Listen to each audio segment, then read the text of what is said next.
गजूला व्हेंटिलेटरवर ठेवलंय रे. कळलं कळलं कळलं. जातोय मी तिथे. बरं गावाला फोन तू करतोस का मी करू?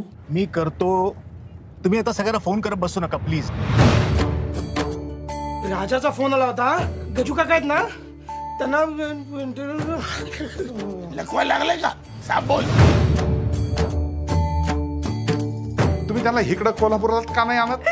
या वर्षी गणपती येतील असं वाटत नाही मला. या कामेरकरांचा ना नेहमी हा असाच असता. यांच्याकडे सदान कदा कोण ना कोणतरी कच असता. हो तात्या, तुम्ही कुठे निघालात? मुंबईला. बसा मागे बसा. नाही, मी पुढेच बसणार. का? मला मागे बसलो तर मुतायला लागतं.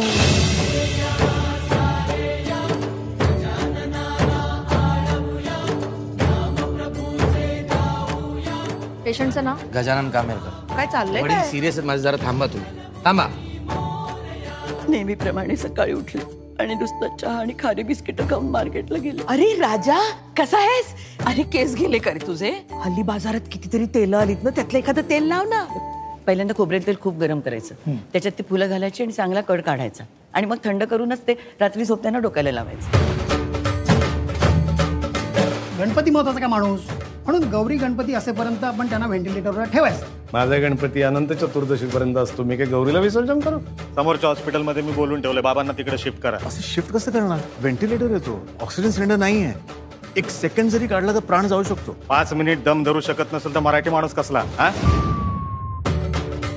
आपके फादर के बाजू में वो जो लेडी है ना, उनका भी केस कुछ ऐसा ही होता, पर फैमिली वालों ने हम मृत्युंजय जाप करवाया. एंड यू नो व्हाट, उनकी फिंगर हिली. बाप मुलाच्या रिलेशनशिप मध्ये सहसा खूप गोष्टी बोलल्या जात नाहीत, अशाच तुंबून राहतात. आपण सगळे इकडे राहतो, भेटतो कधी कोणाला, कुणाचे लग्न असलं तर, नाही तर कुणी गेलं तर. पेशंटचं काही ऑर्गन्स डोनेट करायचे असतील, डोळे, लिव्हर, स्किन वगैरे, तर ह्याच्यावरती फक्त टिक करा. सारे इंतजाम मैं करूंगा. आपको कहीं भागने की जरूरत नहीं है. कौवा है आपके पास?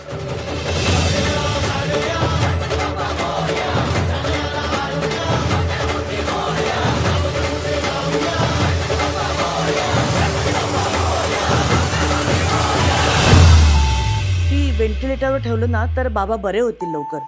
हो ना no no no no no hello hello no no please everybody please pay attention. मला सांगा हार्ट कुठे? आता मला सांगा किडनी कुठे? नाही ना, अरे इकडे ना बाबा, इकडे.